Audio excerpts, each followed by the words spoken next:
नमस्कार, बहुत स्वागत है आप सभी का। मैं हूं आपके साथ नैना यादव, लेकर हाजिर हूं हमारा खास शो। शुरुआत करेंगे इस समय की एक बड़ी खबर के साथ में। पड़ोसी मुल्क पाकिस्तान से एक खबर आई जहां पर इस्लामाबाद में जोरदार ब्लास्ट हुआ है। यहां एक मस्जिद में धमाके से पूरा का पूरा इलाका दहल उठा। दरअसल जिस जगह पर धमाका हुआ ये शिया मस्जिद थी। शिया मस्जिद में जोरदार धमाका हुआ और कई लोगों के मारे जाने की खबर इस दौरान सामने आई। इस पूरे ब्लास्ट के बाद शहर में इमरजेंसी लगा दी गई है, लेकिन सबसे ज्यादा चिंता की बात यह कि इस पूरे धमाके में कई लोगों की जान जाने की भी खबर सामने आ रही है। ताबड़तोड़ पहले ही हम देख रहे हैं कि किस तरह से हमले हो रहे हैं पाकिस्तान के अलग अलग इलाकों में, लेकिन अब इस्लामाबाद की मस्जिद में धमाका हुआ और बताया जा रहा है कि मृतकों की संख्या लगातार बढ़ रही है। और 2026 में ये कहा जाए कि पहली बार पाकिस्तान की राजधानी में इस तरह से बड़ा धमाका हुआ। ये धमाका जुमे की नमाज के दौरान हुआ और जिस दौरान नमाज पढ़ी जा रही थी, नमाज अता की जा रही थी, चूंकि जुमे का दिन था और बड़े स्तर पर यहाँ पर लोगों की मौजूदगी थी। तस्वीरें आप देखिए, तस्वीरें किस तरह से यहाँ पर लोगों की भीड़ आपको नजर आ रही है। बड़ी संख्या में लोग यहाँ पर मौजूद हैं और इसी बीच धमाका होता है, इसीलिए हताहतों की संख्या लगातार बढ़ती जा रही है। तमाम पाकिस्तान की जो मीडिया के हवाले से खबर है, कहा जा रहा है कि इस दौरान मृतकों की संख्या 10 से ज्यादा है, प्रभावित घायलों की संख्या उससे भी ज्यादा है। पूरे इलाके में अब इमरजेंसी घोषित कर दी गई है। ये चिंता का सबब क्यों है? चिंता का सबब इसीलिए है क्योंकि पाकिस्तान के कई प्रांत पहले ही विद्रोह की आग में झुलस रहे हैं और बलूचिस्तान में हमने देखा यहाँ पर फिदायीन किस तरह से धमाकों को अंजाम दे रहे थे। और अब इस्लामाबाद की इस मस्जिद में जो धमाका हुआ ये भी आत्मघाती हमला ही माना जा रहा है। ये भी फिदायीन हमले के तौर पर ही देखा जा रहा है। फिलहाल बहुत प्राथमिक जानकारियां हैं, जांच की जा रही है, लेकिन इस बीच बड़ी जानकारी यह आई, मृतकों की संख्या बढ़कर 30 से ज्यादा हो चुकी है। जी हां, 30 से ज्यादा लोगों की मौत की खबर है। चूंकि जुमे का वक्त था, जुमे की नमाज के दौरान यहाँ पर बड़ी संख्या में लोगों की मौजूदगी थी और जब लोग यहाँ पर मौजूद थे सैकड़ों की संख्या में, उस दौरान ये धमाका हुआ। कई लोगों की जान जाने की खबर है। अब जानकारी ये है कि घायलों को Pakistan institute of medical sciences यानी PIM और CDA अस्पताल में भर्ती कराया गया है, जहां पर उनका उपचार जारी है। अब धमाके की जो तस्वीर है इसमें शवों के अंग भी इधर उधर पड़े हुए नजर आते हैं। और इसी बीच एक और बड़ी खबर, हमलावर ने शिया समुदाय को निशाना बनाया। ये भी अपने आप में एक हैरान कर देता है। जुमे की नमाज के दौरान आत्मघाती विस्फोट ये हुआ और इसमें सुरक्षा के मद्देनजर शहर में आपातकाल लागू कर दिया गया है। लेकिन जिस तरह से यहाँ पर शिया समुदाय को टारगेट किया गया, जानकार बताते हैं कि पाकिस्तान में शिया और सुन्नी समुदाय का जो विवाद है वो कई वर्षों से देखा जाता है और यहाँ पर सुन्नियों की संख्या काफी ज्यादा है और शियाओं को हमेशा टारगेट पर करने की कोशिश की जाती है। और यही वजह भी मानी जा रही है कि एक बार फिर इस तरह से धमाके को अंजाम दिया गया। लेकिन क्या ये धमाका सिर्फ शिया सुन्नी समुदाय की अदावत का है या फिर इसकी पिक्चर और भी ज्यादा बड़ी है? क्योंकि कई अलग अलग मीडिया हवालों से खबर ये सामने आ रही है कि जिस तरह से आत्मघाती हमला हुआ वो सिर्फ इस समुदाय के या फिर ये कहा जाए कि इन्हीं के बीच की अदावत को ही की तस्वीर को ही नहीं दर्शाता, बल्कि एक बड़ी पिक्चर पेश करता है। आखिर इस्लामाबाद में धमाका करके किस तरह से अपनी बात रखने की कोशिश की जा रही है? क्या बलूचिस्तान, खैबर पख्तूनख्वा या पंजाब के अलग अलग प्रांतों में जो विद्रोह की आग है और जो एक पैटर्न नजर आता है, क्या ये उसी तरह के हमले का एक दूसरा अध्याय है? क्योंकि जो तस्वीरें सामने आ रही हैं वो तस्वीरें अपने आप में बहुत कुछ कहती हैं। वो तस्वीरें बताती हैं कि किस तरह से नाराजगी, आखिर सबसे महत्वपूर्ण बात ये धमाका क्यों हुआ, ये हमला हुआ क्यों? ये कोई पहले ये कहा जा रहा था कि कोई हादसा है, लेकिन ये हादसा नहीं, ये आत्मघाती हमला था, फिदायीन हमला था। और इस दौरान देखिए कई लोग यहाँ पर मौजूद थे, जानबूझ के मस्जिद को निशाना बनाया गया।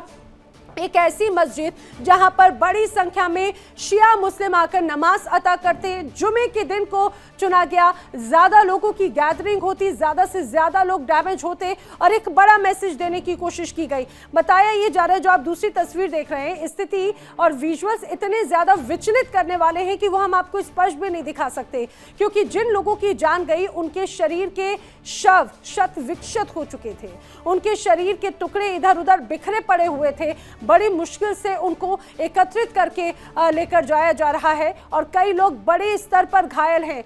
160 से ज्यादा घायल हैं जिन्हें प्राथमिक उपचार दिया जा रहा है।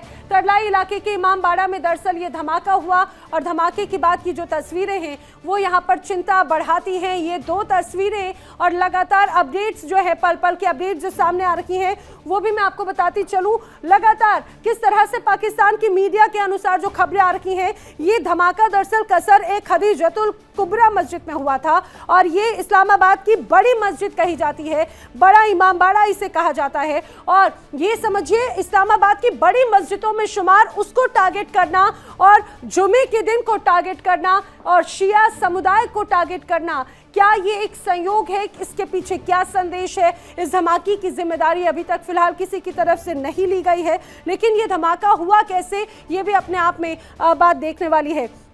बताया जा रहा है कि मस्जिद के लोग दरअसल नमाज पढ़ने के लिए दोपहर करीब 1 बजे जुटे और इस दौरान आत्मघाती हमलावर मस्जिद के अंदर जाना चाहता था, जिसे गेट पर रोका गया और उसकी जांच शुरू करी गई। हमलावर ने वैसे ही खुद को उड़ा लिया। अपने आप में ये बड़ी बात हो जाती है। जैसे जैसे मामले की जांच बढ़ी, कई बड़ी बातें इस दौरान सामने आ रही हैं।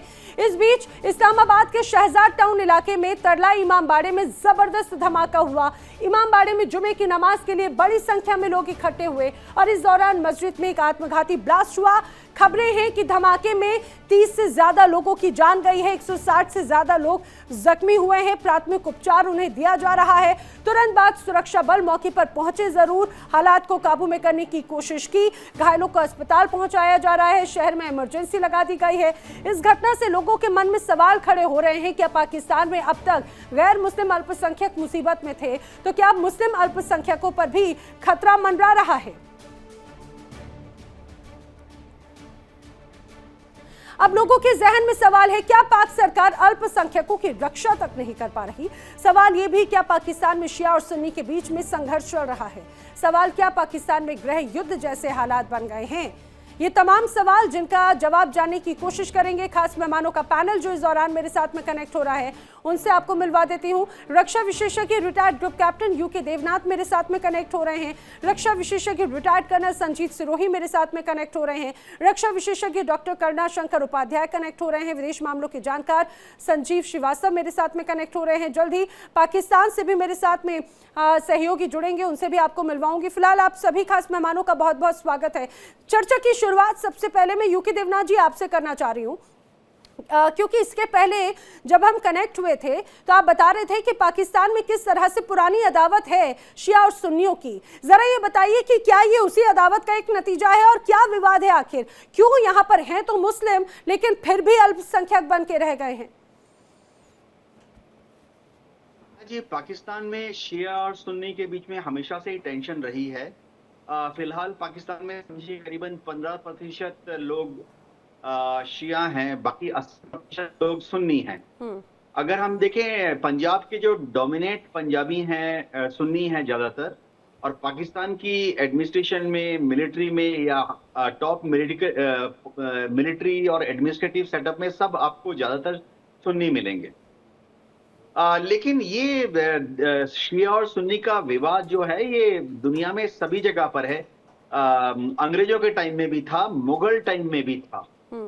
देखिए, जब 7वीं शताब्दी में इस्लाम का ओरिजिन हुआ पश्चिम एशिया में, तब से ही इस्लाम के 2 धड़े बन गए। वह अल्लाह को मानते हैं, वह कुरान को मानते हैं, लेकिन दोनों धड़े के जो लीडरशिप है वो उनके ख्यालात थोड़े अलग अलग थे, लीडर्स अलग अलग थे। आस्ते आस्ते करके, आज से मैं 1000 साल पहले की बात कर रहा हूँ, 1500 साल पहले की बात कर रहा हूँ, आस्ते आस्ते शिया समूह के जो अनुयायी थे वो ईरान में ज्यादा हो गए और आस्ते आस्ते सुन्नी समूह के जो अनुयायी थे वो सऊदी में ज्यादा हो गए। तो ये हिस्टोरिकल प्रॉब्लम है। अभी पाकिस्तान में क्योंकि सुन्नी डोमिनेटिंग है, तो आप हर महीने 2 महीने में, साल में 3-4 ऐसी खबरें आएंगी कि सुन्नी आतंकवादी ने या सुन्नी सुसाइड बॉम्बर ने शिया मस्जिद पर हमला कर दिया। जी ठीक है सर, ठीक है। जिस तरह से यहाँ पर तनाव देखने को मिल रहा है उससे ये तो स्पष्ट समझा जा सकता है कि किस तरह से ये तनाव है और ये अदावत बहुत पुरानी है। लेकिन सबसे महत्वपूर्ण बात ये संजीत सिरोही जी कि मौजूदा हालात जो हैं, ऐसा लग रहा है कि बलूचिस्तान हो, खैबर पख्तूनख्वा हो, पंजाब हो, सिंध प्रांत हो, अपने अपने स्तर पर बड़े आंदोलन या बड़ी नाराजगी नजर आती है। और इस्लामाबाद को अगर टारगेट किया जा रहा है तो ये कहा जाए कि यही विद्रोह क्या अब राजधानी तक पहुंच चुकी है? नैना जी, इसमें कोई दो राय नहीं है। जैसे अभी ग्रुप कैप्टन साहब बता रहे थे कि ये बहुत पुराना है, इनका शिया और सुन्नी का आपस में जो है झगड़ा है। और ये झगड़ा 1979 में जब से अय्युतुल्लाह खमैनी साहब ईरान में आए और शिया की वहां पे जो है बोलबाला हुआ, उसके बाद से आप देखेंगे कि आसपास के जितने देश है वहां पे ये ज्यादा शिया और सुन्नियों की जो है आपस में लड़ाइयां बढ़ गई। और अगर आप ईरान के प्रॉक्सी देखें तो वो ज्यादातर शिया ही हैं। अब आते पाकिस्तान के ऊपर जो ये बॉम्ब ब्लास्ट हुआ है, ये पहली दफे नहीं है। नवंबर 2024 में खुर्रम में वहां पे जो है ये इनकी काफी आपस में झगड़ा हुआ था, जिसमें 100 से ज्यादा लोग जो है, चाहे वो शिया थे चाहे मुस्लिम थे, वो मारे गए थे। और ये पूरा का पूरा जो आप देखेंगे खुर्रम जो इलाका है खैबर पख्तूनख्वा का, वहां पे ये ज्यादा टेंशन इनकी रहती है। अब सवाल ये आता है कि इस्लामाबाद में ये जो बॉम्ब ब्लास्ट हुआ है ये किसने किया? अभी तक ऑल्दो किसी ने इसकी रिस्पॉन्सिबिलिटी भी नहीं ली है, लेकिन इसमें दोनों ही चीजें हो सकती है। या तो जो ऑपरेशन पाकिस्तान सिक्योरिटी फोर्सेस के खैबर पख्तूनख्वा में चले थे कुछ दिन पहले, जिसकी वजह से काफी जो तालिबान के जो तहरीके पाकिस्तान तालिबान है उसके काफी जो है लड़ाके मारे गए थे, या तो उसकी रिटेलिएशन में किया गया। ये जो हाल ही में एक दो दिन पहले जो बलूचिस्तान में जिस तरीके से बलूचियों ने जो है 40 टारगेट पे अलग अलग जगह पे 14 डिस्ट्रिक्ट्स में अलग अलग जगह जो निशाना बनाया और उसमें सिक्योरिटी फोर्सेस भी काफी मरे और जो है जो बीएलए के वो थे लड़ाकू थे वो भी काफी मरे। तो उनका रिटेलिएशन के लिए ये लड़ाई जो है बलूचिस्तान से या खैबर पख्तूनख्वा से इसको जो है लड़ाई को जो है इस्लामाबाद में लाया गया है। और इस्लामाबाद में लाने का मेन कारण ये है कि जो पाकिस्तान की सरकार है, जो पाकिस्तान की सिक्योरिटी फोर्सेस है, उनको चैलेंज किया गया है। और इस चैलेंज में वो बात अलग है कि शिया की जो मस्जिद है उसके अंदर ये धमाका हुआ है। और ये तो जो है शुक्र है कि वो जो विदाइन था उसको गेट पे रोका गया और उसने अपने आप जो है वहां पे बम को डेटोनेट कर लिया। लेकिन अगर खुदा ना खास्ता वो अंदर चले जाता तो ये तादाद जो मरने वालों की थी और ज्यादा हो जाती। लेकिन तो सर ये जो अदावत है सिर्फ शिया समुदाय और सुन्नियों के बीच की है या फिर ये किसी और तरह का हमला भी आपको दर्शाता है? देखिए, ये जो हमला है ये एक चीज को दर्शाता है कि पाकिस्तान में जैसे उनके जो है डिफेंस मिनिस्टर ख्वाजा आसिफ साहब ने कहा है कि जो पाकिस्तान आर्मी फिजिकली हैंडीकैप।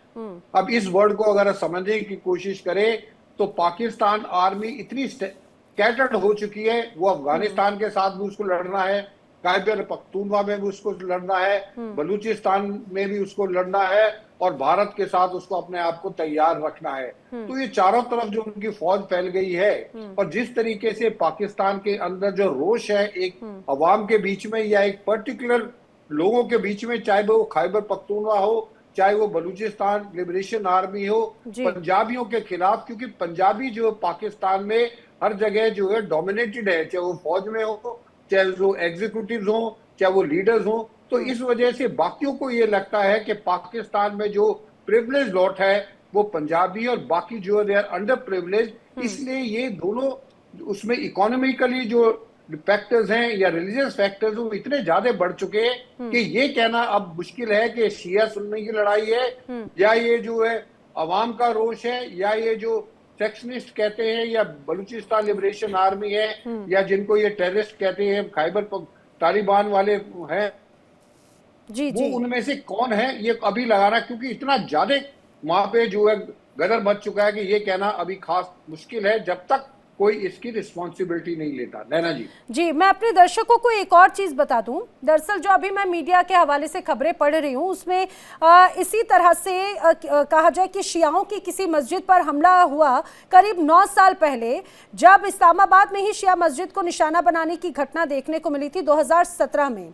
और उसके बाद में आज ये घटना देखने को मिली। हालांकि अभी तक किसी ने इसका ये कहा जाए कि इस हमले की जिम्मेदारी नहीं ली है, लेकिन ये भी कहा जा रहा है इस्लामिक स्टेट जैसे गुटों पर कहीं ना कहीं आशंका जरूर है, क्योंकि ये गुट जो है वो कट्टर सुन्नी विचारधारा को मानते हैं और शियाओं को निशाना बनाते हैं। संजीव जी, क्या इस तरह की परिस्थिति एक बार फिर से उत्पन्न हो रही है पाकिस्तान में?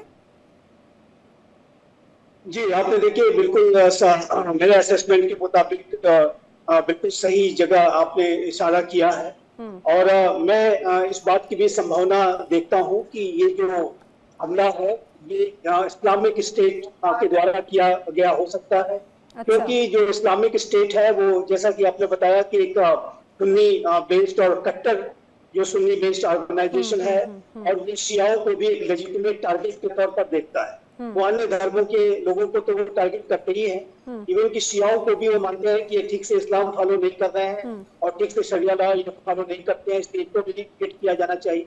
और ये जो इस्लामिक स्टेट है वो अफगानिस्तान में जो तालिबान है उसके ऊपर बड़े हमले करता रहा है। और तालिबान का अगर सबसे बड़ा अगर कोई अफगानिस्तान में राइवल है तो वो इस्लामिक स्टेट खुरासान है। और ये जो इस्लामिक स्टेट खुरासान इस बात को भी देख रहा है कि तहरीके तालिबान पाकिस्तान में अपना जो बड़ा दबदबा बढ़ाता जा रहा है, तो ऐसे में इस बात की संभावना भी दिखाई देती है और ऐसी भी पॉसिबिलिटी दिखाई देती है कि इस्लामिक स्टेट खुरासान अपने प्रेजेंस को दिखाने के लिए कि वो अफगानिस्तान में नहीं बल्कि पाकिस्तान में भी एक्टिव है, इस तरीके के हमलों को अंजाम दे करके अपना वो प्रेजेंस शो करने की कोशिश कर सकता है। और ये देखिए कि शिया सुन्नी का एक एंगल अवश्य है, लेकिन अभी हमें थोड़ा और इंतजार करना होगा, कुछ तथ्य अभी और सामने आने बाकी है। लेकिन इस बात की प्रबल संभावना दिखाई देती है कि ये इस्लामिक स्टेट खुरासान के द्वारा किया गया आतंकी हमला हो सकता है। और ये जो अफगानिस्तान में जो तालिबान का और इस्लामिक स्टेट का जो एक कंटेस्ट है उसकी वजह से भी किया जा सकता है और अपने प्रेजेंस को शो करने के लिए भी किया जा सकता है। तो ये भी एक पॉसिबिलिटीज है और बड़ी पॉसिबिलिटी दिखती रहती है।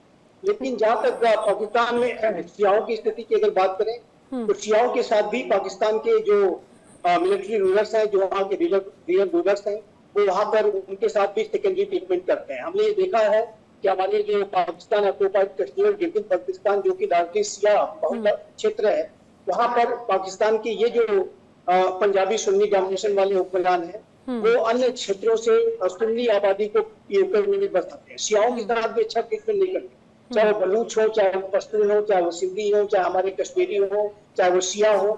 और हिंदू और सिखों और क्रिश्चियंस की तो आप बातें बोल रहे हैं, उनके साथ कितना बर्बरता की जाती है। तो ये पाकिस्तान के हुक्मरानों का जो एक बहुत ही विभाजनकारी जो रवैया है उसकी वजह से पाकिस्तान अनेकों फैक्टर्स, अनेकों जो है कारणों से तो लगातार गिरता जा रहा है और टूटता जा रहा है, अंदर से कमजोर होता जा रहा है। और अब इसमें अगर ये कंफर्म होता है कि इस्लामिक स्टेट भी वहां पर अभी अपना प्रेजेंस दिखाने की कोशिश कर रहा है तो एक नई मुसीबत पाकिस्तान में जाने की आ गई है।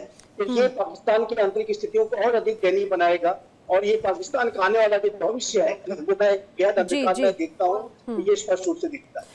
मैं एक और बड़ी जब रिपोर्ट इस दौरान जब पढ़ रही हूँ, इसमें और कुछ रिसर्च करती जा रही हूँ, तो इस दौरान कई और बड़े ऐसे जो तथ्य सामने आ रहे हैं वो और भी ज़्यादा हैरान कर देते हैं। क्योंकि जो हमले हैं, एक तरफ अभी मैं ये पढ़ रही थी कि शायद 9 साल के बाद में ये बड़ा हमला हुआ है, लेकिन चाहे बात 2017 की हो या 2022 की, 2022 में भी पेशावर शिया मस्जिद में धमाका होता है ISKP द्वारा और ये इसमें भी 67 मौतें हुई थी, जो अब तक कहा जा रहा है कि पाकिस्तान के इतिहास का सबसे बड़ा हमला था। 2024 में भी कुर्रम में भी ऐसी ही एक अटैक की तस्वीर सामने आई थी जिसमें 44 लोगों की जान जाने की खबर थी। तो लेकिन करुणाशंकर उपाध्याय जी, ये कहा जाए कि शिया जो हैं उन्हें बार बार टारगेट किया जाता है। पाकिस्तान में अभी तक तो हिंदू अल्पसंख्यकों को हम देखते थे टारगेट पर रहते थे, अब भले शिया हो या सुन्नी हो, है तो मुसलमान। और इस्लामिक स्टेट के अनुसार देखा जाए, मुस्लिम कंट्री के तौर पर देखा जाए, और खुद अगर यहाँ के जो रहनुमा हैं, चाहे बात शहबाज शरीफ हो या फिर मुल्ला मुनीर हो, वो तो ये कहते हैं भाई उनकी जो सेना है अल्लाह की सेना है। दुनिया के अलग अलग देशों में जाते हैं जो मुस्लिम कंट्रीज हैं और वो कहते हैं कि अगर आपको कोई तकलीफ हो तो आप पाकिस्तान से मदद मांगिए, हम मदद करेंगे। तो क्या पाकिस्तान में जो खुद अब शिया मुसलमान भी अल्पसंख्यक बन के रह गए हैं, उनकी रक्षा तक वो नहीं कर पा रहे हैं क्या?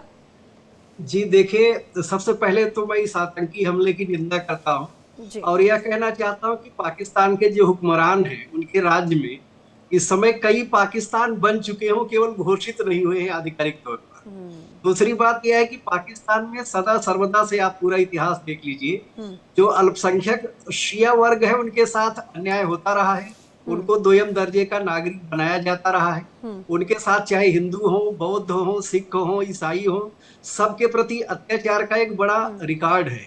लेकिन शिया समुदाय के प्रति बर्बरता के कई उदाहरण पहले भी मिले हैं, जैसा आपने उदाहरण में बताया, और आज की घटना से आप देख सकते हैं। मैं केवल ये कहना चाहता हूं कि पाकिस्तान को बहुत ज्यादा आत्मनिरीक्षण करने की जरूरत है, अपने गिरेबान में झांकने की जरूरत है, क्योंकि उनकी जो मदरसे की शिक्षा प्रणाली है वो इतना ज्यादा कट्टरता को बढ़ावा दे रही है कि वह शिया को मुसलमान मानने के लिए ही तैयार नहीं। जो सुन्नी पंजाबी वर्चस्व वाले मुसलमान हैं वो इनको अल्लाह का बंदा मानते ही नहीं है, इनको एक प्रकार से दोयम दर्जे का नागरिक ही मानते हैं। इसलिए आप देखिए कि इस्लाम के जो बंदे हैं वो भी पाकिस्तान से लेकर सीरिया तक लगातार आपस में ही लड़ रहे हैं।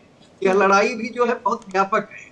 ऐसी स्थिति में आप देखेंगे कि पाकिस्तान में जो शिया समुदाय के प्रति अत्याचार है वह कहीं न कहीं सेना और सरकार द्वारा भी प्रायोजित है, और आतंकी गुटों को उनका समर्थन भी रहता है। और जो मदरसे की उनकी शिक्षा है यह मूल कारण है जो कट्टरता को बढ़ावा देती है, जहां विवेक तर्क के लिए कोई आप कह सकते हैं कि स्थान नहीं है। और एक प्रकार से बचपन से ही उनके मन में वो चाहे 72 हुरे हों या क्या कहते हैं गिलिमा के प्रति अप्राकृतिक आकर्षण की बात हो, इस प्रकार की बातें जो बच्चों के मन में बैठा दी जाती हैं वह उनमें क्रूरता भर रही है। और आप देख रहे हैं कि पूरा पाकिस्तान एक प्रकार से आतंकी राष्ट्र बन चुका है, जो अनेक भागों में स्वाभाविक रूप से विभक्त दिखाई दे रहा है, भले उसकी आधिकारिक रूप से घोषणा न हुई।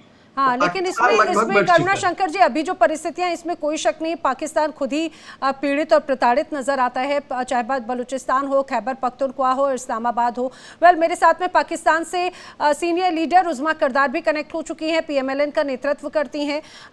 उज़मा जी, आपका भी इस चर्चा में बहुत स्वागत है। सबसे पहले तो इंडिया डेली टीम की तरफ से पाकिस्तान में जिस तरह से आज बड़ा धमाका हुआ, कई लोगों की जानें गई, बड़ा चिंताजनक और ये बहुत दर्दनाक है। हम सभी निंदा करते हैं इस पूरे हमले की। आपसे जानना चाहेंगे, इस हमले के बारे में कुछ पता चल पाया? आखिर किस तरह से हमला था, ये कितने लोगों की जान गई, कितने लोग प्रभावित हैं? उज़मा जी, बहुत शुक्रिया, आपने हमारे साथ इस वाक़े पे अफसोस किया। देखिए, जो दहशतगर्द होते हैं वो किसी मजहब से ताल्लुक नहीं रखते हैं। उनका एक ही मजहब होता है जो कि इंसानियत को कत्लो गारत से ख़त्म करना और खून बहाना, ये वाहिद उनका मजहब होता है। चाहे वो आपके मुल्क में हो, चाहे वो पाकिस्तान में हो, तो हमें हर हालत में ह्यूमैनिटी के नाते इसको कंडेम करना बहुत ज़रूरी हो जाता है। अब आप देखें कि ये जो वाक़या हुआ है ये वो एलिमेंट्स हैं जिनका कोई मजहब नहीं है, क्योंकि कौन ऐसा शख्स है जो कि एक मस्जिद में जब इबादत के लिए लोग आए हैं तो वहां पे हमला करे। इससे ज्यादा फाक और खौफनाक और मेरे ख्याल में इंसानियत से गिरी हुई बात कोई हो नहीं सकती है। मैं तो इनको कहूंगी कि ये वही खुदकुश बमबार हमला था, किसी की जहन साजी की हुई थी, और ये TTP जो थी ये इनके वारदात इसी तरह की थी जब हमारे इन्होंने 70,000, हमने तो 70,000 जानों की कुर्बानी दी है। हम तो सबसे बड़े विक्टिम हैं टेररिज्म के। और कई, आपने जिस तरह अभी कोट किया, हमारे कई ऐसे वाकयात हुए हैं जब मसाजिद में इन दरिंदों ने हमले किए हैं, और जो इबादत के लिए लोग आए हुए थे, मासूम लोग जो आए हुए थे, उनकी जानों का ज़िया हुआ। वजह क्या है लेकिन उज़मा जी, वजह क्या है? क्योंकि अगर बात की जाए, पाकिस्तान एक मुस्लिम कंट्री है, और अगर चाहे शिया हो या सुन्नी हो, और ये कहा जाए हैं पहले मुस्लिम, उसके बाद में शायद इनके अलग अलग समुदाय बढ़ते हों, आखिर इस तरह की वजह क्या है? क्योंकि पहला कोई हमला नहीं है, पहला कोई धमाका नहीं है। इसके पहले भी चाहे बात 2024 की हो, इवन मैं ये देख रही थी कि पिछले कुछ वक्त में बड़े हमले हमले हुए हैं पिछले 10 सालों के अंदर, 2024 में, 2022 में, 2017, 15, 12, ऐसी एक लंबी फहरिस्त है। देखिए, इसको आप सेक्टेरियन रंग बिल्कुल ना दें। ये शिया सुन्नी का कोई इसमें ताल्लुक नहीं है। मस्जिद में शिया भी जाते हैं नमाज पढ़ने, सुन्नी भी जाते हैं नमाज पढ़ने, अपने अपने अपने अकीदों के मुताबिक, कोई मसला नहीं है, सब मुसलमान हैं। जिस जगह पर धमाका हुआ, जहां तक मेरी जानकारी है, वो शिया बेस एक तरह से कहा जाए कि मस्जिद थी। देखिए, हम ये गलतफहमी है आपको कि कोई शियाओं की कोई अलग मस्जिद है या सुन्नियों की कोई अलग मस्जिद है। सब मिलके नमाज पढ़ते हैं, सब मिलके जो है इबादत करते हैं। किसी ने अगर हाथ ऊपर कर लिया या हाथ नीचे कर लिया, उससे क्या फर्क पड़ता है? ये आप तफरीक ना करें कि शियों को खास तौर पे कोई टारगेट किया गया है, ऐसी कोई बात नहीं है। ये मुसलमानों को टारगेट किया गया है, और ये वो लोग हैं जिनका कोई दीन ईमान और मजहब नहीं है। ये ख्वारिज हैं। ये इनको जड़ से उखाड़ना जो है हमारा अज़म है। हमारी हुकूमत, हमारे इदारे जो हैं, वो इनको आखिर दम तक इनका पीछा करेंगे और इनको खत्म। ये देखिए ना, ज़ेन साजी की होती है यंग लोगों की कि आप खुदकश बमबार बन जाएं। कौन है जो अपनी जान खुद जो है वो धमाके से उड़ा ले? उनको ये लालच दिया जाता है कि जी आप जैसे ही इस दुनिया से जाएंगे, आप पता नहीं कौन सी आपको जन्नत मिल जाएगी। तो ये तो लोगों को ये एक्सप्लॉइट करते हैं, गुमराह। उज़मा करदार जी, आप भले इस बात को स्वीकार नहीं कर रही हो, लेकिन मैंने कहा कि आप भले इस बात को दरकिनार कर रही हो, लेकिन मैं जो देख रही हूँ कसर खदीजतुल कुबरा, ये जो मस्जिद है, ये इमामबाड़ा, ये दरअसल कहा जा रहा है कि ये बेसिकली तरलाई कला इस्लामाबाद में स्थित एक शिया मुसलमानों की जगह है। मुख्य रूप से शिया समुदाय द्वारा इस्तेमाल किया जाता है यहाँ पर मस्जिद पढ़ने के लिए। ये बताइए, शिया, आप कह रहे हैं कि ये हमला शियाओं पर नहीं है। जिस जगह पर धमाका हुआ वहाँ पर वो मस्जिद शिया, वहाँ पर बड़ी संख्या में शिया मुसलमान, जिन लोगों की जान गई वो शिया मुस्लिम ही थे। हमारे देखिए, मैं तो मेरे ज़हन में जो कोई तफरीक नहीं है। करुणा शंकर जी, क्योंकि जब आप जुड़ी थी उस समय वो शिया मुस्लिम और शिया मस्जिद के बारे में ही बात कर रहे थे। करुणा शंकर जी, यहाँ पर उज़मा करदार जी कह रही है कि शियाओं पर हमला नहीं है, शियाओं पर धमाका नहीं है। तो जिस तरह से तस्वीर पेश आ रही है, सबसे ज्यादा उन्हीं को ही हताहत क्यों होता है? मस्जिदों में जहां जहां धमाके हुए, सबसे ज्यादा शियाओं पर ही क्यों हमले हुए हैं? देखिए, शिया समुदाय पर ही अब तक आतंकी हमले हुए हैं, जो विशेष करके मस्जिदों में हुए हैं। और आज का हमला भी उसी प्रकार का हमला है। कहीं न कहीं जो मैं कह रहा था कि पंजाबी वर्चस्व वाली, सुन्नी वर्चस्व वाली पाकिस्तानी सेना है, वह भी उस प्रकार के आतंकियों को विशेष रूप से बढ़ावा देती है, जो सुन्नी संप्रदाय के प्रभाव को बढ़ाने का कार्य करते हैं। शिया चूंकि वहाँ अल्पसंख्यक है और उनके टारगेट पर वह भी हैं, तो उसी प्रकार का अत्याचार ये लोग शिया लोगों के साथ भी कर रहे हैं, जैसे हिंदुओं के साथ, बौद्धों के साथ या ईसाइयों के साथ कर रहे हैं। तो पाकिस्तान में अल्पसंख्यकों के प्रति जो बर्बरतापूर्ण व्यवहार होता रहा है, जो अत्याचार होता रहा है, वह शासन के द्वारा भी होता रहा है और वहाँ के आतंकी संगठनों द्वारा भी होता रहा है। और आज का आतंकी हमला इसी दृष्टिकोण से देखने की जरूरत है। ठीक है। लेकिन उज़मा जी, मैं उसका फिर जवाब, अच्छा संजीव जी भी कुछ कहना चाह रहे हैं। संजीव जी, आप जो बात कही है वो बताइएगा। लेकिन हमेशा ये कहा जाता है पाकिस्तान को AAA चलाता है, अल्लाह, आर्मी और अमेरिका। क्या इन अल्लाह, आर्मी और अमेरिका के इस AAA के इस फॉर्मूले में ये कहा जाए कि इस दौरान भी समुदाय बटे हुए हैं क्या? अल्पसंख्यक तो पहले सिर्फ एकमात्र हिंदू माना जाता थे, वहां पर उनके साथ में क्या बर्बरता होती थी वो सभी जानते हैं। चलिए, उन्हें प्रोटेक्शन नहीं दे पा रहे, क्या अपनों को भी प्रोटेक्शन नहीं दिया जा सकता?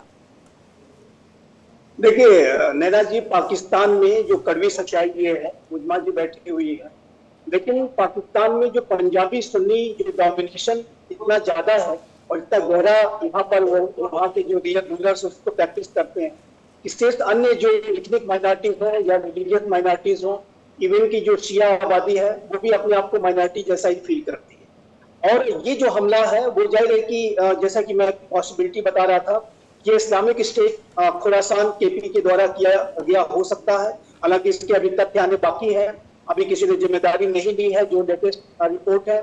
लेकिन इसकी जो पॉसिबिलिटी ये भी है कि वो इस्लामिक स्टेट खुरासान इसको कर सकता है, क्योंकि इस्लामिक स्टेट ने हमेशा से शियाओं को टारगेट किया है। शिया को टारगेट करना, शिया आबादी को टारगेट करना, वो कहते हैं कि वो लेजिटिमेट टारगेट, क्योंकि वो सच्चे अर्थों में इस्लाम को नहीं फॉलो करते हैं। इस्लाम को जिस तरीके से फॉलो करना चाहिए सुन्नी ही कर सकते हैं और शियाओं को अपना टारगेट हमेशा से मानते हैं। अफगानिस्तान में शिया जो मस्जिदें हैं, शिया आबादी है, उसके ऊपर ISKP ने पहले भी बड़े हमले किए हैं। तालिबान के साथ एक बहुत ही गहरा ये कंटेस्ट है और एक तरीके का डोमिनेंस का जो एक लड़ाई है, ये IS खुरासान और तालिबान के बीच में रहती है। और तहरीके तालिबान पाकिस्तान जिस तरीके से अपने दबदबे को अभी बढ़ा रहा है, वैसे में तो ये IS तालिबान, तहरीके तालिबान पाकिस्तान के लिए भी एक चैलेंज खड़ा करना चाहता है, ये संभावना हो सकती है। लेकिन जो बात मैं कहना चाहता हूँ वो ये है कि पाकिस्तान ने जो आतंकवाद को अपने इंस्ट्रूमेंट ऑफ स्टेट पॉलिसी के तौर पर और आतंकियों को स्ट्रेटेजिक एसेट के रूप में इस्तेमाल करने की जो उनकी पथमातूरी नीति रही है, वो पाकिस्तान के लिए हर एक दिन नई मुसीबतें पैदा करती जा रही है। अभी तक तहरीके तालिबान पाकिस्तान की मुसीबत थी, लेकिन यदि ये साबित हो जाता है कि IS ने भी ये हमले शुरू कर दिए हैं, तो जाहिर है कि एक बड़ा संकट पाकिस्तान के ऊपर और आ गया। और ये जाहिर है कि पाकिस्तान के हुक्मरानों को इस बात के ऊपर तुरंत विचार करना होगा कि आपको आतंकवाद को पूरी तरीके से त्यागना होगा। ठीक है, मैं इसका जवाब उस्मा जी से ले लेती हूँ। उस्मा जी, एक मिनट, आप ये नहीं कह सकते कि दहशतगर्दी इंसानियत की दुश्मन है और वही दूसरी तरफ हमारे जो पाकिस्तान ऑक्युपाइड कैंप्स अभी भी चल रहे हैं, लश्कर ए तैयबा, जैश-ए मोहम्मद और जो भी भारत के ऊपर सेंट्रिक जो टेररिस्ट ऑर्गेनाइजेशन है, उनको आप अभी भी सपोर्ट दे रहे हैं। और दूसरी तरफ आप कहेंगे कि दहशतगर्दी इंसानियत की दुश्मन है। कंडेम तो सभी को कंडेम कीजिए, तरीके तो उसको सिर्फ आप एक को कंडेम करने से कैसे होगा? यदि आप लश्कर ए तैयबा को भी कंडेम कीजिए। नहीं, वो कंडेम ही तो नहीं कर पाते, बल्कि संजीव जी अभी पिछले कुछ वक्त में जो तमाम वीडियो सामने आए, वो कंडेम करने की जगह उनसे बचते हैं या फिर उनको बढ़ावा देने की बात करते हैं। उस्मा जी क्या कहेंगे? कार्रवाई करके दिखाइए, सिर्फ कंडेमनेशन से काम नहीं चलेगा। उस्मा जी, आपका सवाल क्या था? दोबारा नहीं, यहाँ पे संजीव जी आपकी बात पर वही जवाब दे रहे थे। संजीव जी कह रहे हैं कि ये जो परिस्थितियां हैं, ये तो उन्हीं परिस्थितियों की वजह से है जो पाकिस्तान ने खुद क्रिएट कर ली। आप कब तक सिर्फ कंडेम करते रहेंगे? आतंकवादियों को आप पालते हैं और वही वजह है कि अब वो ये कहा जाए अलग अलग प्रांतों से लेकर इस्लामाबाद तक विद्रोह की आग बढ़ती नजर आती है। देखिए, आपको पता होना चाहिए कि फ्रीडम फाइटर हो जाते हैं, ऐसे तो नहीं चलेगा। ऐसे तो नहीं चलेगा, आपको सभी को साथ में लेकर के चलना होगा। वजीरिस्तान और नॉर्थ वजीरिस्तान में TTP के डेरे थे, उनको जड़ से उखाड़ा था और इन सबको जहन्नम वासिल किया था। अब ये TTP जो है जाके अफगानिस्तान में वहां पे रीग्रुप हुए और अफगानिस्तान की अनफॉर्चुनेटली हुकूमत और अनफॉर्चुनेटली आपके रॉ के जो ताने बाने हैं, इनसे मिलना शुरू किए वहां पे और प्रॉक्सीज ये बने आप लोगों के और इन्होंने दोबारा अटैक करने शुरू किए हैं पाकिस्तान के ऊपर। पाकिस्तान जो है ये हरगिज बर्दाश्त नहीं करेगा, ना पाकिस्तान की रियासत, ना पाकिस्तान के इदारे, क्योंकि हम अपने लोगों को अपनी उनकी जानो माल को हर तरीके से हम महफूज भी रखेंगे, उनकी हिफाजत भी करेंगे। बलूचिस्तान में क्या हो रहा है? बलूचिस्तान में क्या हो रहा है? यहाँ पर यूके देवनाथ जी भी कुछ कह रहे हैं। अच्छा, यूके देवनाथ जी, यहाँ पर उस्मा करदार कह रही है कि भाई हम अपने को सुरक्षित रखते हैं, महफूज रखते हैं, लेकिन कहाँ महफूज है? अब तो विद्रोह की आग बलूचिस्तान, खैबर पख्तूनख्वा या अलग अलग प्रांतों से इस्लामाबाद तक पहुंच गई। आखिर कौन महफूज है पाकिस्तान में? यहाँ पर हिंदू अल्पसंख्यक महफूज नहीं है, मुस्लिम अल्पसंख्यक महफूज नहीं है, युवाओं की अपनी नाराजगी है, महिलाओं की अपनी नाराजगी है और अपने अलग अलग प्रांतों के तो लोगों को ये वैसे ही दरकिनार कर देते हैं।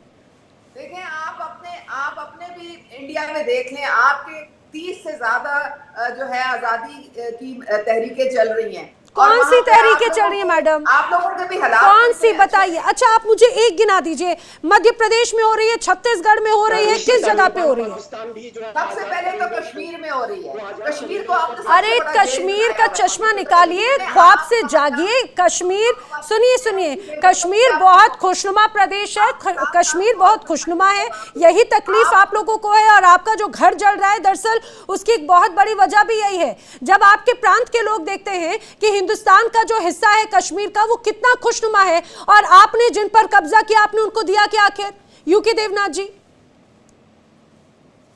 जी, इसमें कोई शक नहीं है कि पाकिस्तान में रावलपिंडी, इस्लामाबाद, उनकी जो रूलिंग इलीट है वो शायद पूरे पाकिस्तान को हथियार के बल पर, डंडे के बल पर एक साथ रखना चाहती है। किसी भी देश में, खासतौर से पाकिस्तान है, हिंदुस्तान भी है, एक फेडरल स्ट्रक्चर होता है जिसमें दूर दराज के जो क्षेत्र के लोग होते हैं, जो कि थोड़ा अलग सोच के हो सकते हैं, उनको साथ रखने के लिए थोड़ी उनको अलग से सहूलियतें देनी पड़ती हैं। चाहे बलूचिस्तान के बलोच हों, खैबर पख्तूनख्वा के पख्तून लोग हों, पीओके के लोग भी हैं, पंजाब के जो सुन्नी पंजाबी हैं, उन चाहिए कि इन सब लोगों को अपनी अपनी तरीके से जीने की आज़ादी दें। अगर वो ऐसा करते हैं तो फिर हथियार का इस्तेमाल करके जबरदस्ती इन सब लोगों के ऊपर शासन करने की जरूरत नहीं आएगी। अभी हम शिया और सुन्नी की बात कर रहे थे, इसमें जाहिर बात है, अगर आप डेटा ले लो, सदियों से डेटा ले लो, तो शिया और सुन्नी के बीच में ये जो प्रॉब्लम है हमेशा से रही है। भारत में भी अगर आप देख लें, आप श्रीनगर चले जाइए, लखनऊ चले जाइए, हैदराबाद चले जाइए, मुर्शिदाबाद चले जाइए, आपको वहां पर काफी बड़ी तादाद में शिया और सुन्नी दोनों मिलेंगे। लेकिन हमने भारत में दोनों समुदायों को इस तरह से एडमिनिस्ट्रेटिवली हैंडल किया है कि जब जैसे समझिए मुहर्रम होता है, ताजिए निकलते हैं, कि दोनों समूह जो हैं वो आपस में एक दूसरे से ना उलझ जाएं, प्यार मोहब्बत से आगे रहें। जी नैना जी। उज़मा जी, आप, मुझे लगता है आपने कितनी अच्छी बातों को समझाया यूके देवनाथ जी, लेकिन उज़मा करदार वही रटी रटाई स्क्रिप्ट लेकर आई है ना। उज़मा करदार जी, आप पहले कह रही थी आप किसी को छोड़ेंगे नहीं, अरे आप ये बोलिए, आपने जिन आतंकियों को पकड़ के रखा है जबरदस्ती, वो आपके गले की फांस बन गए। आप जिस दिन उनसे एक मुंह मोड़ लेना, आपका मुल्क भी बड़ा खूबसूरत हो जाएगा। आज हमारी रियासत जो है पूरी तरह से तैयार है। 200 हमने टेररिस्ट को मारा है। अरे जाइए उज़मा जी, अभी हमने देखा आप ही के प्रांत के लोगों से उल्टे पांव डर के भागने को मजबूर हो गए। बलूचिस्तान के लोग जब लड़ाके विद्रोह पर उतर आए तो आपकी पाकिस्तान की सेना किस तरह से उल्टे पांव दौड़कर भागी है। आपकी सरकार और सेना उनके सामने उनका सामना करने तक की हिम्मत नहीं जुटा पा रहे। संजीत सिरोही जी, एक यही अप्रोच है, देखिए उज़मा करदार या फिर पाकिस्तान के तमाम नेता, पीएमएलएन की सरकार है ना अभी, तो अब बात यही है कि अगर उन्हीं की ये अप्रोच है कि भाई जिस रूप में वहां के जो लोग हैं जो विद्रोह करेंगे, आप उन्हें आतंकवादी मान लेते हैं, अपनी आवाज उठाने वालों को, उनकी जब आवाज नहीं सुनी जाती तो वह हथियार उठा लेते हैं। वो शांतिपूर्वक कितने सालों से प्रदर्शन करते रहे, और अब देखिए अब उसपे ये कहा जाए कि पर्दा डालने के लिए कश्मीर का राग अलापने लग जाते हैं। अभी हाल ही में ऐसे ही हुआ, इनके खुद की जो नेता हैं वो जाते हैं एलओसी की तरफ, पीओके की तरफ, और वहां पे कश्मीर का राग अलापते हैं ताकि लोगों का ध्यान बढ़ जाए। नैना जी, सबसे बड़ी प्रॉब्लम जो है पाकिस्तान के लोगों की ये है, खास तौर पर जो उनकी रूलिंग एलिट क्लास है, जिसमें उज़मा मैडम भी जो है शायद वहीं से आती होंगी। इनका सिर्फ मकसद ये है कि पंजाब जो है सबसे ऊपर रहना चाहिए, बाकी देश जो है पूरा बाढ़ में जाए। वही उन्होंने बलूचिस्तान लिबरेशन आर्मी के साथ किया, वही खैबर पख्तूनख्वा में किया, और ये जो जिनको ये मार के बड़े खुश हो रहे हैं कि 232 हमने जो है लोग मार दिए, ये लोग इन्हीं के थे। इन्हीं के ऊपर फायरिंग करते हो आप, इन्हीं लोगों को मार देते हो, तो ये तो आपके लिए बड़ी शर्म की बात है कि अपने ही लोगों को गोली मार के आप जो उनको मार रहे हो और उसके लिए आप ताली बजा रहे हो और अपनी फौज पे जो है वाहवाही कर रहे हो। ये तो सबसे बड़े शर्म की बात है, नंबर 1। नंबर दूसरा, मैं उज़मा करदार साहब को ये बताना चाहता हूँ कि 2012 में एक फ्यू रिसर्च इंस्टीट्यूट का सर्वे हुआ था, उसमें ये बताया गया था 2012 में कि 50% जो सुन्नी मुसलमान है पाकिस्तान के, अरे उस्मान करदार, सुन लीजिए, आपके पाकिस्तान में कोई इतने काम की बात नहीं बताएगा। आप कम से कम भारतीय मीडिया के माध्यम से कुछ चीज समझ लीजिए, आपको पता चल जाए और कुछ इंप्लीमेंट कर दें। नॉलेज बढ़ेगी, इससे आपको अपने देश के बारे में पता लगेगा। हम आपके ऊपर एहसान कर रहे हैं कि आपके देश के बारे में आपको बता रहे हैं। तो ये जो स्टडी की गई थी, इसमें ये पता लगाया था कि 50% जो मुस्लिम हैं, सुन्नी मुसलमान हैं पाकिस्तान के, वो शिया मुसलमानों को मुसलमान ही नहीं मानते।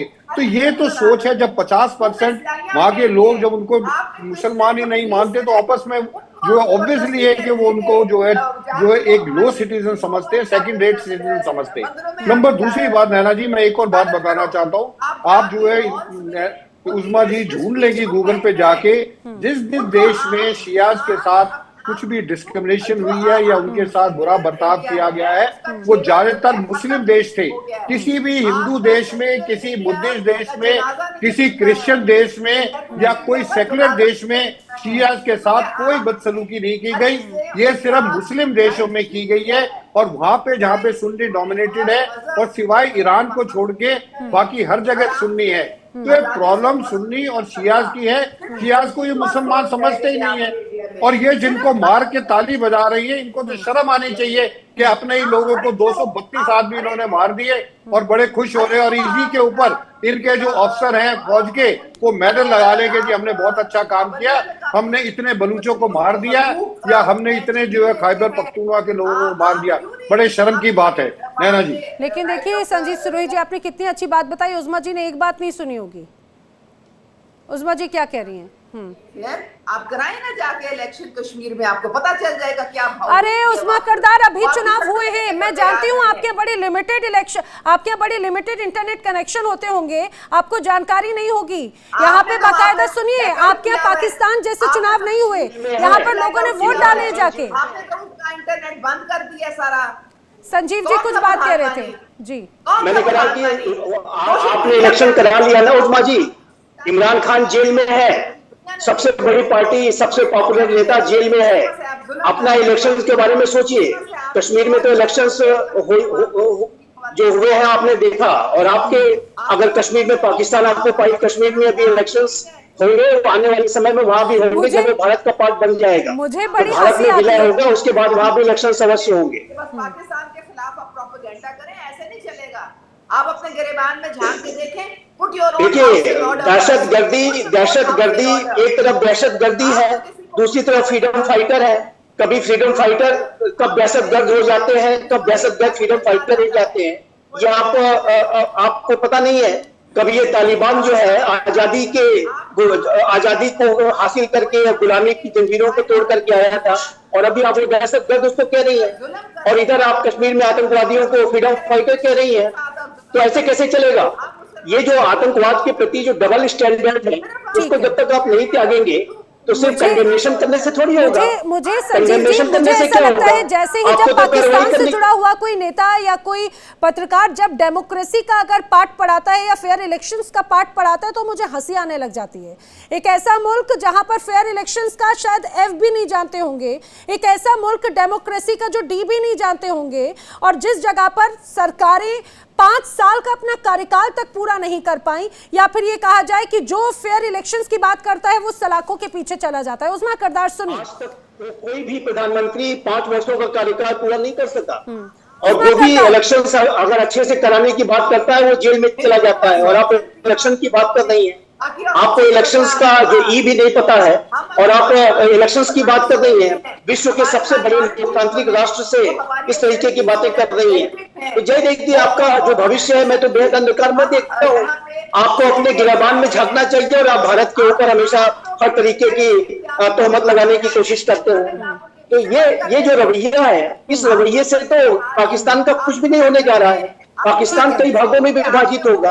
आपने बंगाली मुस्लिम्स के साथ ऐसा ही बर्ताव किया, और ये बांग्लादेश बन गया। लेकिन सबसे महत्वपूर्ण बात यह है संजीव जी, पाकिस्तान अभी भी समझने को तैयार नहीं है ना। अरे उस्मा करदार जी, जरा काम की भी बात सुन लीजिए। मैं जानती हूँ आप रटी रटाई स्क्रिप्ट लेकर आ रही है, लेकिन सबसे महत्वपूर्ण बात यह, आप बार बार कहती हैं कि भाई आप क्या, आपकी सेना हमेशा तैयार रहती, सेना हमेशा तैयार रहती, अपनों पर गोली चलाते हैं आप, और कौन सी सेना की तैयारी की बात करते हैं। सबसे बड़ी बात यह हो जाती है, आपने हमेशा अपनों का खून बहाया है, चाहे बात वो आप ही के शिया मुसलमान हो या बंगाली मुसलमान, जिनका जिक्र यहाँ पर संजीव जी कर रहे थे।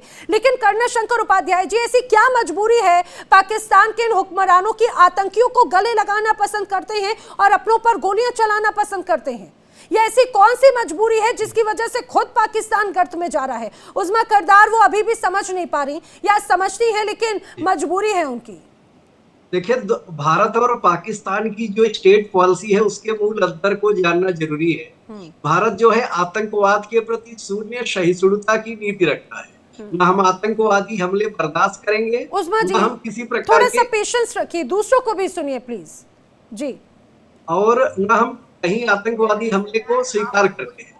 तो पाकिस्तान की स्टेट पॉलिसी यह है कि वह भारत के प्रति आतंकवादी हमले करवाता है, हमास के आतंकवादियों को जो है स्वतंत्रता संग्राम सेनानी और कश्मीर के आतंकवादियों को स्वतंत्रता संग्राम सेनानी बोलता है, और उसके यहाँ जो आतंकवादी हमले अरे उस्मा करदार, जिन्हें आप जहन्नुम में भेजने की बात कर रही हैं, वो हो सकता है पाकिस्तान की धरती से मुक्ति पाकर खुश हो रहे हो सकता है वो खुश हो रहे हो कि भाई जिस जगह से आप पाकिस्तान की धरती पर भी वो जहन्नुम से कम नहीं होगा। अपनों को जब आप गोलियां चला देते हैं और आप बड़े उस पर तालियां पीटते हैं, बड़े अच्छे से सीना चौड़ा करके कहते हैं कि हमने इतने लोगों को मार दिया, वो आपके अपने थे, उनकी बातों को जरा सुन लीजिए। और आप बार बार खालिस्तान खालिस्तान का जिक्र करती हैं, आपके भी पास में है ना पंजाब का प्रांत, दे दीजिए जरा उन्हें। आपको ज्यादा चिंता है खालिस्तानियों को, पंजाब का प्रांत दे दीजिए अपना। हमारे इधर के जो जितने भी पंजाब प्रांत के पंजाबीज हैं वो बड़े खुश हैं। आपको ज्यादा खालिस्तानियों की चिंता है ना, दे दीजिए पाकिस्तान का पंजाब का प्रांत। करुणा Shankar Upadhyay ji please to be continue. देखिए, पाकिस्तानी कभी भी सच को स्वीकार नहीं करते, जिसके कारण उनकी समस्याएं लगातार बढ़ती जा रही हैं। आज भी आतंकवाद को लेकर उनका दोहरा रवैया है। अगर उनके द्वारा प्रायोजित आतंकवादी हैं जो दूसरे धर्म पर हमला कर रहे हैं तो वे स्वाधीनता संग्राम सेनानी हो जाते हैं, जैसा संजीव जी कह रहे हैं। और अगर उनके घर में आतंकी हमला हो रहा है तो वह दहशतगर्द हो जाते हैं। तो उनका जो दोहरा चरित्र है, इसको उन्हें बदलने की जरूरत है। स्टेट पॉलिसी ही उनका आतंकवाद है, और उन्होंने आतंकवाद की जो फसल उगाई है, अब चूंकि वहां पर ओले पड़ चुके हैं और इस कारण वह फसल अब सड़ने लगी है, और उसका परिणाम आप देख रहे हैं कि पूरा पाकिस्तान एक प्रकार से क्षत विक्षत है, चारों तरफ से लहूलुहान है, और इसके लिए वहां के हुक्मरान जिम्मेदार हैं। लेकिन आज भी वह सच्चाई स्वीकार करने के लिए तैयार नहीं है, इसको कैसे हैंडल करना है। कहीं भी आप देखिए संवाद की बात नहीं कर रहे हैं, सारे समूहों के साथ बातचीत से कोई समाधान नहीं निकालना चाहते, वह सीधे दमन की बात कर रहे हैं, सीधे ही अपने लोगों की बात कर रहे हैं, हमने इतने लोगों को मार दिया। और अभी भी ये तो बड़ी हैरानी होती है, अपनों पर गोलियां चलाकर अगर कोई इतना ज्यादा प्रसन्न हो जाए उस्मा करदार, तो मुझे लगता है किसी भी देश के लिए इससे ज्यादा शर्मनाक कुछ होगा नहीं कि उनके नेता अगर ये कह रहे हो कि हमने अपनों पर गोलियां चलाई। इस्लामाबाद में इसके पहले भी आपने यही किया। आप कश्मीरियों पे गोलियां चलानी बंद करें, आप उनके लीडर्स को मारना बंद करें, आप बांग्लादेश के जाके यूथ लीडर्स को मारना बंद करें। आप तो हर बम्स का इस्तेमाल अपने बलूचिस्तान में और खैबर पख्तूनख्वा में आप कर रहे हैं, और हमको सिखा रहे हैं कि आप हम गोलियां चलाना बंद करें। लेजर गाइडेड बम्स का इस्तेमाल किसने किया? नहीं संजीव जी, एक बात उस्मा जी कह रही हैं, हम घुस घुस के मारते हैं। बिल्कुल आप घुस कर मारते हैं, आपने पहलगाम में यही किया। उस्मा करदार सुनिए, पहलगाम में आपने वही किया, और पहलगाम में जो आपने किया उसका जवाब हिंदुस्तान ने बखूबी दिया, और हर बार अब जवाब दिया जाएगा। आप और आपको जवाब देने के लिए आपकी खुद ही जनता काफी है फिलहाल, तो ऐसा लगता है। ताने बाने जो है वो बलूचिस्तान में अपने ही आवाम के ऊपर आपने युद्ध छेड़ रखा है, और आप भारत को नसीहत दे रहे हैं कि भारत गोली चलाना बंद करे। क्या बात कर रही हैं आप? ठीक है, अच्छा मुझे एक सवाल का जवाब दीजिए, मुझे एक सवाल का जवाब दीजिए। बलूचिस्तान 78 सालों के बाद में भी इतना पिछड़ा हुआ क्यों है? वहां पर मुश्किल से 5 घंटे भी बिजली नहीं मिल पाती, वहां पर शिक्षा का स्तर बहुत ज्यादा खतरनाक है, वहां पर क्राइम रेट इतना ज्यादा है, वहां के लोग अभी भी संपन्न नहीं है। क्यों नहीं है? हिंदुस्तान की वजह से? हिंदुस्तान ने उसके लिए बजट पास नहीं किया क्या इस वजह से? या आप बलूचिस्तान को मानती ही नहीं है अपना? क्योंकि हमारा बलूचिस्तान मादनियात पे बहुत रिच है, वहां पे हमारा हर ये और यही बात आपको समझ में नहीं आ रही, लेकिन चाइना और अमेरिका को समझ में आ गई है। इसमें कोई दो राय नहीं है, लेकिन वहाँ के लोग गरीब हैं। उस्मा जी मेरी बात आप ध्यान से सुनिए, वहाँ रिच बहुत है, वो अकूत प्राकृतिक संसाधन है, लेकिन लोग वहाँ के बहुत गरीब हैं, बहुत ही ज्यादा गरीब हैं, और संजीव जी उस्मा जी को ये जानना भी जरूरी है। उस्मा जी, ये बात आप बखूबी जानती हैं कि बलूचिस्तान कितना समृद्ध है, और इसी वजह से आपने उसका सौदा कर दिया। कभी चाइना के हाथों बेच दिया गया, कभी अमेरिका के हाथों बेच दिया गया, कभी रेकोडेक, कभी सीपैक। अच्छी बात है अगर आप उस प्रदेश को, हिस्से को और समृद्ध करते, लेकिन आपने किया क्या है? उनका खून चूस कर दूसरे प्रांतों को दिया। संजीत सिरोही जी, मैं गलत बोल रही हूँ तो जरा बताइए, ये बार बार बलूचिस्तान का जिक्र करते हैं, या दूसरे प्रांतों का इन्होंने किया क्या है आखिर उन लोगों के साथ में? नैना जी, उस्मा जी सुनेंगी तो मैं बताऊंगा। बलूचिस्तान पाकिस्तान का 40% एरिया है, उसके जो है रिचेस्ट जो है इनका प्रोविंस है पाकिस्तान के अंदर, लेकिन वहां के लोग it is inhabited bye very poor people. ना वहाँ बिजली आती है, ना वो एजुकेशन, ना बेरोजगारी अपनी चरम सीमा पर है। लेकिन जब बात आती है तो आसिम मुनीर साहब और शहबाज शरीफ वहां के मिनरल ले जाके एक सेल्समैन की तरह जो है व्हाइट हाउस में डोनाल्ड ट्रंप साहब को दिखाते हैं, कभी चाइना को दिखाते हैं। इसलिए जो है बलूचिस्तान के लोगों के साथ अगर बैठ के बात करें, उनकी प्रॉब्लम सॉल्व करें, तो उनकी आधे से ज्यादा प्रॉब्लम सॉल्व हो जाएंगी। लेकिन ये करना नहीं चाहते हैं, इनको जरूरत नहीं है करने की। इनके दिमाग में शुरू से ये आ रहा है, और यही बांग्लादेश अलग हुआ था इसी वजह से। ये सोचते हैं कि जूते मारने से पब्लिक को ठीक किया जा सकता है। उस जूते मारने के चक्कर में ये आधे रह गए, और अब जूते मारने के चक्कर में इनके टुकड़े टुकड़े होंगे, तब इनको पता लगेगा कि जूते मारने का क्या वो है। और ये बार बार जो कश्मीर का राग जो गाना शुरू कर देती है यहाँ पे आके, इनको जाके कश्मीर की इनको विजिट करानी चाहिए और दिखाना चाहिए। जिस लाल चौक के ऊपर तिरंगा झंडा नहीं लहराता था आज से 10-20 साल पहले, आज वहां पे अगर 26 जनवरी को इन्होंने देखा हो मीडिया में, तो वहां पे एक आदमी जो है तिरंगे झंडे को लहरा रहा था लाल चौक में। ये भारत सरकार ने किया वहां पे। अगर ये काम आप जो है बलूचिस्तान में और खैबर पख्तूनख्वा में करें, तो आपको ये जो खून के आंसू रोज बहाने पड़ते। सिरोही सर, ये कहा जाए श्रीनगर में लाल चौक पे तो तिरंगा लहराता है, यहाँ पर तो बलूचिस्तान में पाकिस्तान की आर्मी झंडा लगा के तक नहीं जा सकती। इवन बलूचिस्तान के किसी भी प्रांत में पाकिस्तान का झंडा लेकर नहीं जा सकते। और उस्मा करदार, आप बार बार बोली किस चीज के पींगे बाढ़ने में, आपको बता दूं, जिस बलूचिस्तान की रेयर अर्थ मिनरल्स को लेकर आप बड़े खुश हो रहे थे अमेरिका का साथ पाकर, उस अमेरिका ने आपको बुलाया तक मिनिस्ट्रियल बैठक में। उससे बड़ा तमाचा और कुछ नहीं होगा। आपको अपनी हैसियत हकीकत दिखा दी, और अभी भी इन परिस्थितियों को लेकर आप समझ नहीं रहे। वक्त इतना ही। आप सभी मेरे साथ चर्चा में शामिल हुए, आप सभी का बहुत बहुत धन्यवाद। लेकिन पाकिस्तान के जो हालात हैं, ऐसा लगता है कि वो पूरी तरह से टुकड़े टुकड़े होने की तरफ बढ़ता हुआ नजर आ रहा है। लेकिन यहाँ के हुक्मरान अभी भी हैं कि सुधरना नहीं चाहते। वक्त एक ब्रेक का। इंडिया डेली अब आपकी स्मार्ट टीवी पर भी मौजूद है। इंडिया डेली 24/7 अब आप लाइव देख सकते हैं इन सभी प्लेटफॉर्म्स पर।